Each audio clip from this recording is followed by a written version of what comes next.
Hi, welcome to the Jewish Orthodox Women's Medical Association JOMA podcast. My name is Elisa Minkin. I'm a pediatrician and proud member of JOMA, and I'm really excited to be here today with Estie Rose. Hi. Hi, thank you for having me. Thank you for doing this with me. Estie Rose is a certified genetic counselor and outreach counselor for JScreen, which is a national nonprofit Jewish genetic disease screening program based out of Emory University School of Medicine. Estie graduated from Yeshiva University's Stern College for Women and then went on to complete her master's in genetic counseling from the Ichan School of Medicine at Mount Sinai. She has a special interest in community education and outreach and is proud to be a resource for individuals of her own community who are facing genetic health issues. So this is a really important and timely topic. And when I say timely, it's because JScreen has recently expanded to a wider range of screening. So we're going to talk today both about the reproductive carrier screening and also about the newer cancer screening. So thank you so much for doing this with me. I'm going to just let you first start talking about what is genetic counseling. Yeah, that's a good question. A lot of people don't know what genetic counseling is. When I go to local high schools and I ask people to raise their hands if they've heard of a genetic counselor, I usually get maybe one. And I think it's usually the girl who feels bad for me that nobody else was raising their hand.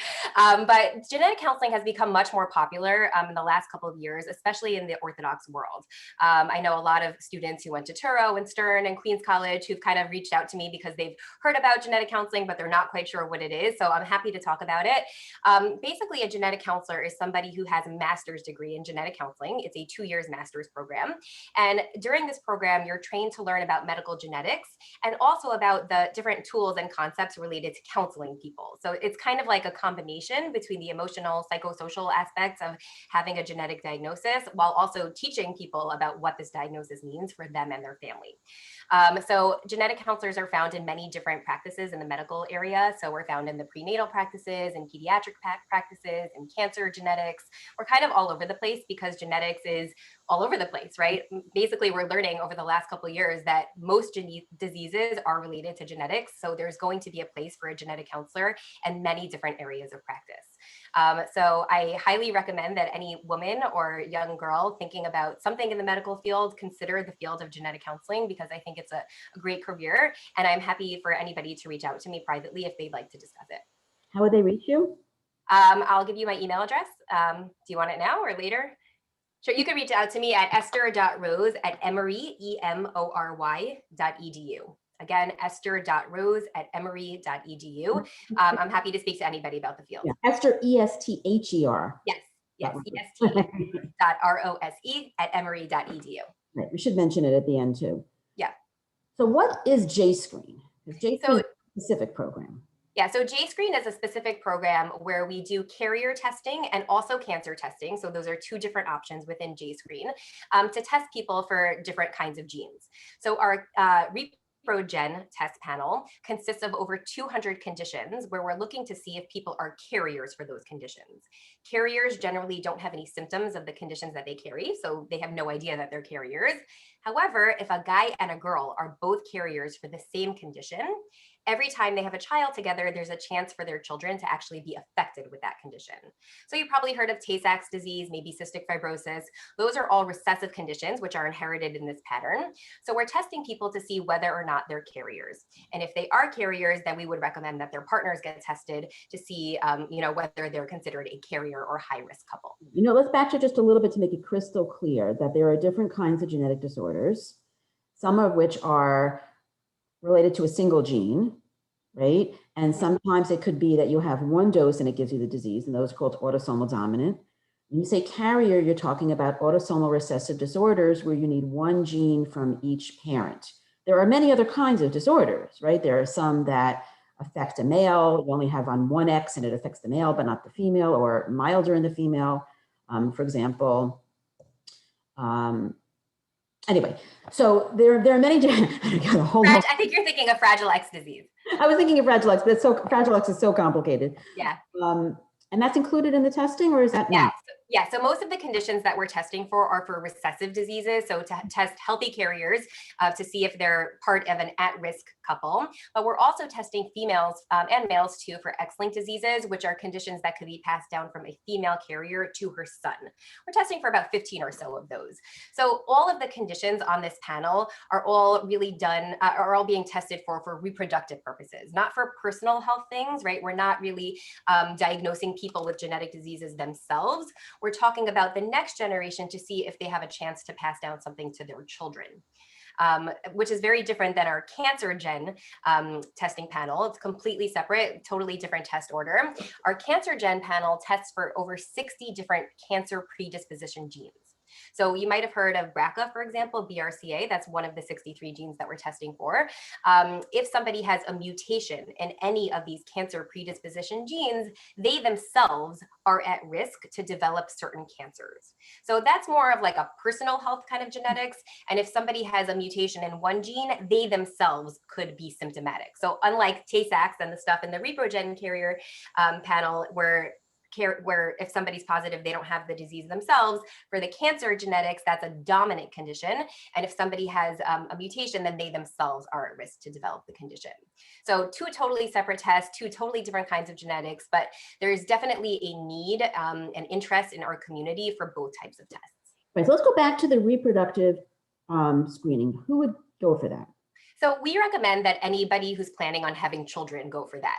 I know that's a very broad statement because when do you do it? Who should be doing it? Where should we be doing it?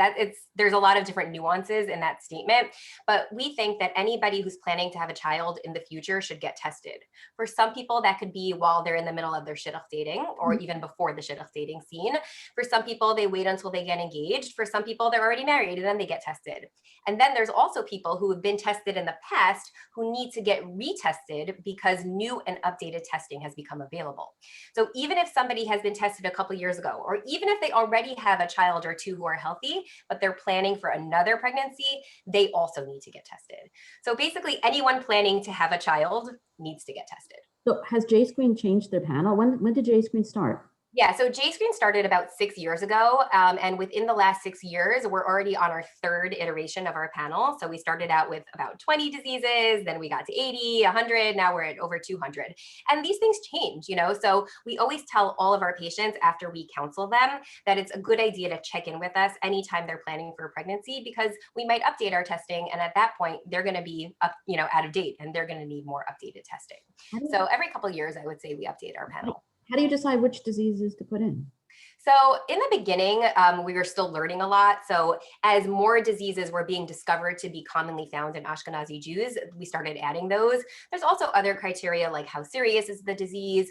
Is there testing that could be done, or artificial things that could be done to help people get pregnant to avoid having a baby with those conditions? So if those things are not available to people, we don't want to say, I'm sorry, you have a high risk, there's nothing you could do about it. Those kind of conditions we're not going to be testing for. We're only going to be testing for things where people can intervene if they know that they're positive. So the common things, the things that are serious, the things that there's something you could do about it.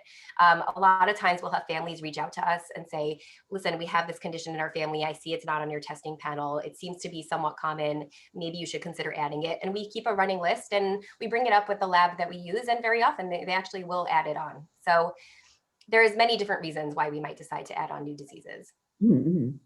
How does this differ from Dor Yesharim? So Dor Yesharim is kind of like the original testing program in the Jewish community. They started in the 80s by a couple named the Ecksteins who lived or still live in Williamsburg in Brooklyn. And the reason they started this program is because they themselves had a couple of children who passed away from Tay-Sachs disease. Tay-Sachs disease is a neurological disease. If a baby has it, they're born healthy, everything's fine. But after a couple of months, the parents start to notice that there are neurological delays. They can become blind, they can have seizures. Unfortunately, all babies who have Tay-Sachs pass away within the first 4 or so years of life. And child after child had died because of Tay-Sachs. And they said, this can't happen in our community. This is terrible. We have to do something about it. But they also knew that within their community, in the Satmar community, there's a lot of stigma related to genetic diseases. And they knew that if they would go out and tell people, you need to get tested for this, and tell people if you're positive, then the community wouldn't go for that, right? They don't want to tell people information about their health, and they were scared that it would affect their marriageability. So they came up with this really good solution, which is the Dor Yesharim program, where people would get tested for themselves, but they would not get the results. Instead, their results would go straight to the Dor Yesharim database. And anytime a guy and a girl were planning on going on a first date, they would both call the Dor Yesharim hotline, giving them their ID number, because again, they didn't have their results. And Dor Yesharim would tell them whether or not they're a match, whether or not they're a carrier couple. If they were not a carrier couple, they were told, go on a first date, have a good time, good luck. But if they were a carrier couple, they were told to not even bother and to not go on the date. At that time, things were very different than they are now, because at that time, there weren't many options for carrier couples like there are today, which we can go through soon. So the best advice they can give them was don't even bother, don't get started with this. Don't fall in love and start a relationship with somebody who's also going to be a carrier. And over the course of years, when we learned more about more genetic diseases, they added other diseases to their testing panel. So now it's not just Tay-Sachs, but they still today have the exact same model where people don't get the results and are only told whether or not they're a match. Test for how many diseases? I don't know the exact number. I think about 20 or so. Yeah, and they have some optional testing as well. I can't imagine it's 200. Yeah, it's very different than JScreen. So JScreen has a similar model in that we want to prevent Jewish genetic diseases from happening, but we have a different process. So in our process, people get tested. We use saliva samples. So people register for a kit online. We send them a saliva kit and they spit into the tube, send it back to the lab. Within 3 or 4 weeks, the results are ready and a genetic counselor reviews the results with them. So you see the difference here is that they're getting the results. And as you said, we're also testing for many, many more conditions than Dor Yesharim is testing for. So there are, I personally think there are pros and cons to both ways of doing the testing, but from a clinical standpoint, I think that Dor Yesharim's testing is too limited. Unfortunately, we're seeing, families who have babies with conditions that they were told it's going to be okay because you checked out with Dor Yesharim, but it's just because they weren't tested for those conditions. So there are multiple common conditions that they're just not testing for, and carrier couples are being missed because of that, unfortunately. So we're seeing those at JScreen, right? We're seeing those families who come and say, there was an issue with Dor Yesharim because we were under tested. So I think they're great, and I do give them so many accolades for what they've done for the community. They put genetic testing on the map, and they made it an okay, normal thing to do. And I very much appreciate that they did that. I just wish they could keep up with the times a little bit more and test for more conditions. And if they do, I'm cool with them. That's fine. The problem is that stigma is a real thing. Stigma is a real thing, especially in certain communities. And it would be way better to have people do a program like this and not know and get married, and an option would be to get tested again after. So if you went through Dor Yesharim, you could go through JScreen or another testing program after marriage and then deal with the results rather. That's certainly a solution. And we have a lot of people who do that. So people will tell us that many of our patients will tell us that they've already gotten tested through Dor Yesharim, but because that's the thing to do in the community, they want people, the shotgun says, what's your Dor Yesharim number? And they want to have an answer to that. But then they realize, or they learn that there's more comprehensive testing available and they want to get that done. So very often we'll have patients like that. I think they're wonderful. I think that they do really good things. I just, would say from a clinical standpoint that it's better to get tested for more conditions. Right. Or what you could do is go through Dor Yesharim if that's normal in your community, and at the same time on your own do JScreen. Yeah, and a lot of people do that. But Dor Yesharim, they actually have a clause on their consent form where they ask you, where they tell you or ask you whether you've been tested anywhere else. And if you tell them that you've been tested somewhere else, they will not test you. Yeah, but what if you went to Dor Yesharim first? So that's what people are doing. They're going to them first and then coming to us. And we have no problem. We don't care if they were tested by Dor Yesharim. But yeah, it's very interesting. Somebody actually once called me with a halachic shaila about this. And she said, listen, I checked this thing off when I was in high school 4 years ago. I didn't know what I was checking off. And now I know about JScreen and I want to do JScreen and I feel really bad and I feel like I'm lying, and she didn't know what to do. But I told her to ask her rabbi because that's not what I do. I do other kinds of counseling, but they're pretty strict about it. And they don't call themselves a genetic testing program like we do. They actually consider themselves a matchmaking program. So they try to make matches. They don't want to break people up. They're not in the business of breaking people up. They don't want to. They try to avoid it. And one way to avoid that is to test for fewer things, right? Because you're going to find fewer carrier couples if you're testing for fewer things. So I'm not sure if they ever are going to change their tune. I don't know. I'm very okay with the anonymous testing. I understand that some people don't want to know their information. That I can handle. It's just the sheer number of diseases that makes me a little bit uncomfortable. Right. Absolutely. Okay, how does it compare to the direct-to-consumer testing? Because now, there's so much genetic testing. 23andMe comes to mind. Yeah, 23andMe, you might have even seen it in Target. I was there last week and they had a whole stand. Yeah, I thought it was pretty cool, but also a little bit scary. So 23andMe is a really interesting company. I like to call it recreational genetics.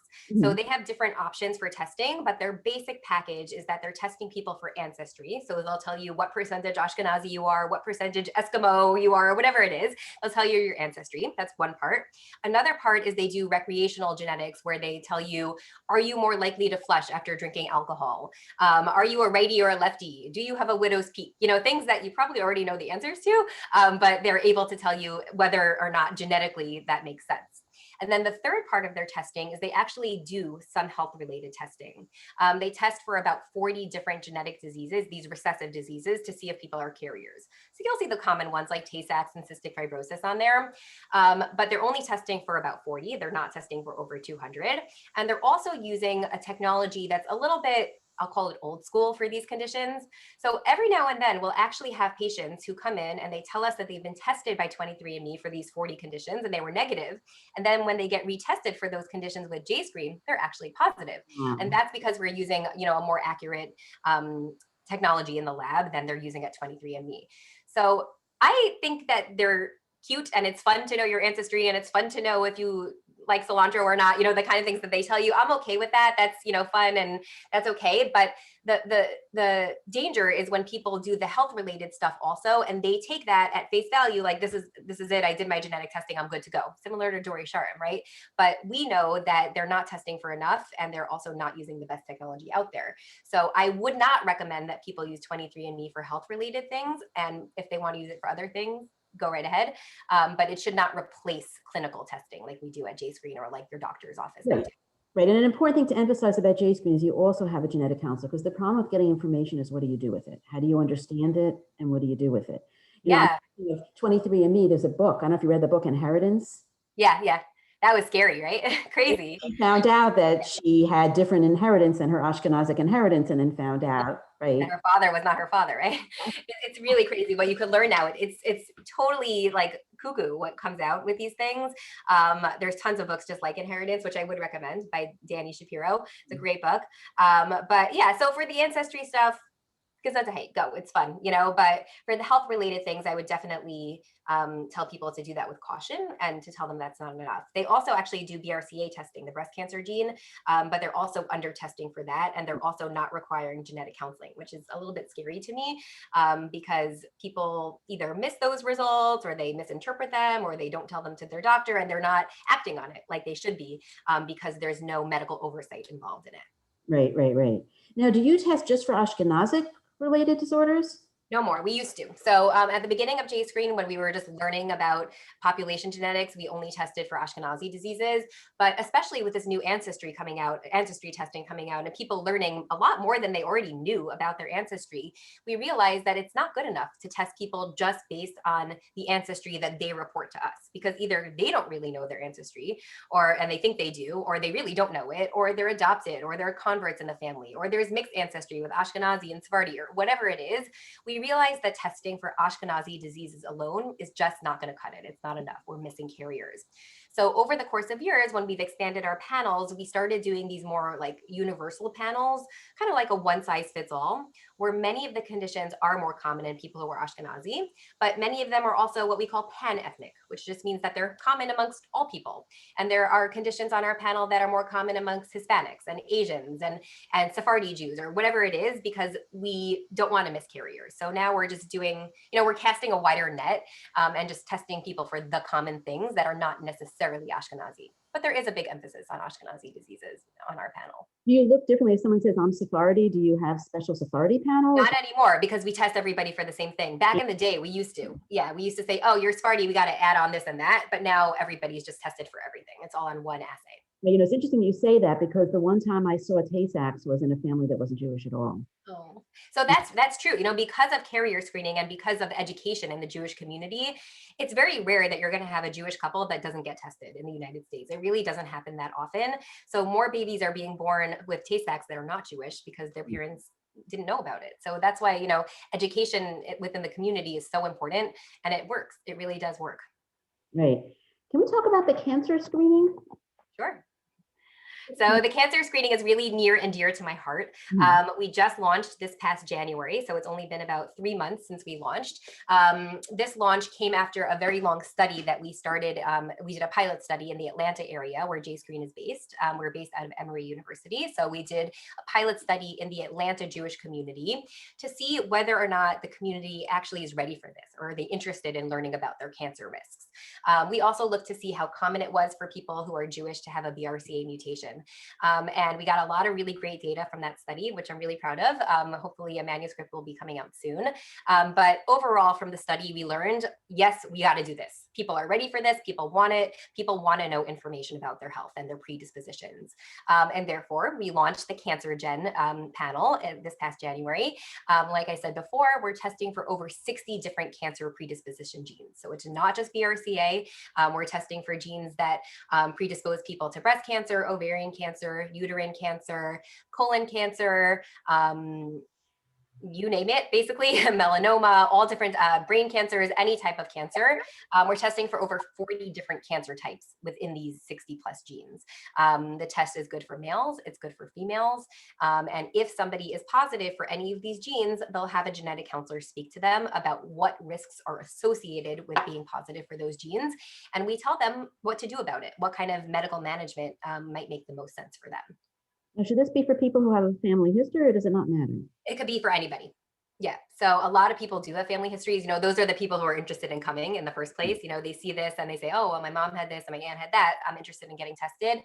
But it's for anybody with or without a family history. They do not have to have Jewish ancestry to come through JScreen. They can live anywhere in the United States, just like our repro panel as well. Anywhere within the United States is good. Everything at JScreen is based as a telegenetics model. So everybody's spitting from home and spitting into their tube and then getting their genetic counseling either over the phone or by Zoom. So we're, very convenient and accessible for people no matter where they are or what their past history is. Is there an age limit for this? That's a good question. So for the Repro Gen panel, there is. We only start testing at age 18. We believe that minors should not be tested unless there is a special reason, in which case we might be willing to make an exception. Usually we'll see that in the more Sephardi areas. So like a lot of Syrian girls get married a little bit younger than that. So in some cases we will make an exception, but we don't really like to test people under age 18. For the cancer panel, we don't love testing people under age 25. And the reason is because in case somebody does test positive for one of these genes, most cancer screening or risk reducing options won't apply until they're a little bit older. So here you have a 22-year-old, who's in a very interesting place in life, sitting on this information, knowing that they're positive and there's nothing they can really do about it at this age. So we don't love testing younger people for it, but if somebody has a compelling reason and we warn them about, the limitations and the risks associated with being positive, and they still want to go ahead with it, they can, if they're under 25, but we don't advertise it really for people under that age. Right, because the question is, what are you going to do with the information? You keep emphasizing, and I want to make sure that point is clear, that genetic testing, one of the criteria that's so important is something you can do about it. Yeah. Knowledge when you can't do anything about it is just anxiety provoking.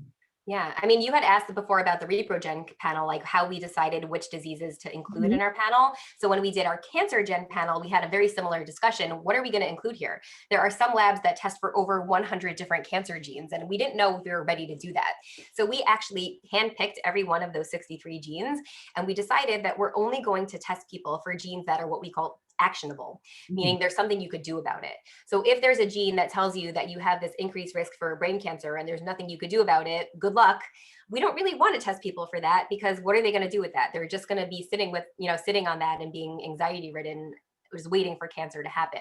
But if something is actionable, like for example, let's say they have a higher chance for breast cancer and they might consider doing increased cancer screening, or they might even consider doing a risk reducing mastectomy. That's just one example. There are many other examples. Then, knowledge is power, and with that information, they can do something about it and reduce their risks of getting those cancers or catching them at an early stage. So we're only testing for things that at least for now, things could change. Science is pretty quickly moving, but at least for now, these genes are all actionable. How much do these tests cost? So the ReproGen test is $149 and the Cancer Gen test is $199 if you give us your insurance information. We also have a combo kit deal where you can order both tests for $299. The prices do go up if you decide for whatever reason not to give your insurance information. And you take all insurance? We take all insurance, yeah. So the way that our fees work is we have this program fee, like I just mentioned, and we also take your insurance and we deal with the billing, we deal with your insurance. If it ends up costing more than whatever that program fee was or less than whatever that program fee is, we take care of it. Like we never make you responsible for it. So all the patient is responsible for is that program fee, and that includes the testing and the genetic counseling and processing. Because this is not for profit. I want people to understand this is not a big advertisement for a for-profit company. This is a not-for-profit company. Yes.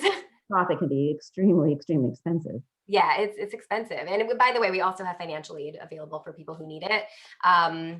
Yeah, I mean, we're basically breaking even on this, but our mission is to prevent people from getting genetic diseases. So this all falls within that. And we're really happy to and proud to serve the Jewish community. Why would someone not use their insurance? More I see for the cancer stuff because, and we can get into this as well, but people are scared of insurance discrimination. So let's say somebody gets tested and they find out that they're a BRCA carrier and they have this increased risk for breast cancer, an increased risk for ovarian cancer, an increased risk for pancreatic cancer. It is technically possible. There is no law stopping life insurance companies from discriminating against them because of this positive result. So technically, if somebody who's positive goes to apply for a life insurance policy, or by the way, a disability insurance or long-term care insurance as well, the policy, the insurance companies have the right to deny them coverage or even to increase their premiums or basically say, oh, you're going to be, you're going to die young or you're going to have a disability. We're going to charge you extra for that. We're not protected against that from happening, which is unfortunately a little bit scary. So some people don't want information getting into life insurance companies' hands because they're scared that. Right? Don't you mean medical insurance, not life insurance? No, I mean life insurance. Medical insurance is different. So I'll get to medical insurance in a second, but they're scared of this information getting into the hands of these life insurance, disability insurance, and long-term care insurance companies. So they think like, I'll just, play it safe and not give my insurance information. Some people even use different names because they're so scared of the information getting to the wrong place. When it comes to health insurance, we actually do have protections. There's a law called GINA, the Genetics Information Non-Discrimination Act. It was passed in 2008, so it's been a while. And the GINA law protects people from two things. It protects their health insurance companies from discriminating against them based on genetic results. And it also protects them in terms of employment. So for an example, an employer could not fire somebody or hire somebody or promote somebody based on their genetic information. So when it comes to employment and health insurance, there are protections in place, but not for those other types of insurance. So people are scared, and they don't want their information getting out there. Wait, so just hold on. Yes. If you're doing it through your medical insurance, how would the life insurance know? I don't know. Or if you I think people are scared. They don't know how information is getting around, and they just don't want things in their medical records, and they don't want any insurance companies knowing about anything. People are paranoid, I guess, in that way. Just to be completely honest, you may say to someone, a risk of doing this is that this information may get out, whether or not you do it through your insurance. I think that's yes, we tell people that. Yeah, we always tell people before they do a cancer test that this is something that could happen. Very often we'll actually have people, usually our younger patients, they're going to say, you know what, this is not a good time for me then. Like, I'm not ready for this. I don't have my insurance in place. It's for people who really do need to get tested because we really suspect there could be something going on. We'll push them to do the test, but we'll say maybe wait till you get your insurances in place and then get tested. Because if they don't have any genetic information on you, then they can't discriminate against you, right? If you never got the test, they can't say anything. But once you have that information and you don't tell it to them when they ask for it, that's insurance fraud. You have to give it to them. So we always counsel our patients about the importance of doing this or getting this all in place before they get tested. Are there other downsides to genetic testing? That's a good question. So number one, it's a family affair, right? Your genes run in your family. So I have seen certain cases where people found out information about themselves and then also their family because of that their family members weren't looking for, right? Even though you might think that knowledge is power, that doesn't mean that everybody thinks that. And some people don't want to know this information. So I've seen some, uncomfortable family dynamic situations when people did test positive. So that's one thing to consider. Honestly, I have never, in my 12 years of doing this, I have never had somebody test positive or high risk, whatever, in whatever field I'm doing, be upset that they did the test. It's not comfortable and it's not fun to get bad news, but at the same time, it's empowering. And even though it's a lot to handle and it's a lot to swallow and very big decisions need to be made when people are considered high risk, ultimately my patients are happy that they did it, right? Because they think it's better to know than be surprised down the line and not be prepared for it. So yeah, but also I see patients with a lot of anxiety because of it, like now that they know they have this, every time they stub their toe, they say, oh my God, do I have cancer? Like it definitely could take a toll on people when they know they have this increased risk and they're not just like everybody else anymore. Right. But I mean, I think it's also a balance with how you deal with anxiety. I mean, someone who's prone to anxiety may find it anxiety provoking, but that may mean that they need to work on their anxiety.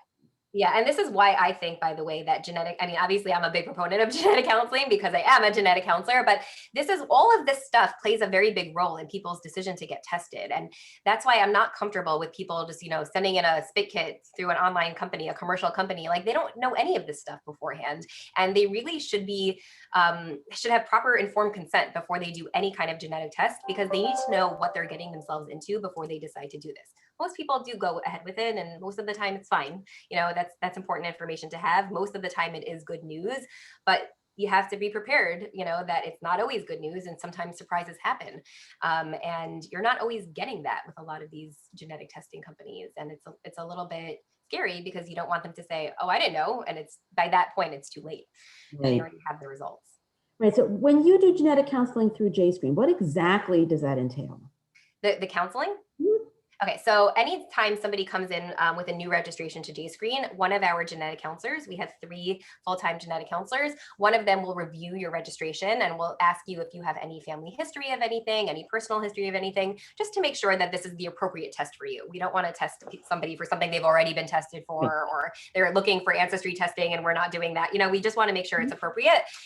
So that's the beginning of the process. And then once the results are in, one of our genetic counselors will review the results and we will either send the results by email if they're negative, but if they're positive, or there are some negatives who also stay in-house, like who also get genetic counseling for various reasons, but we speak to you. We tell you what your results mean, either over the phone or by Zoom, and we sit down with you for half an hour or more if needed, and we review what to do now that you know that you're positive. Whether it's for reproductive or cancer, it's going to be a different discussion. Whether you have an individual in a couple or you have a carrier couple for something, that's going to be a different discussion.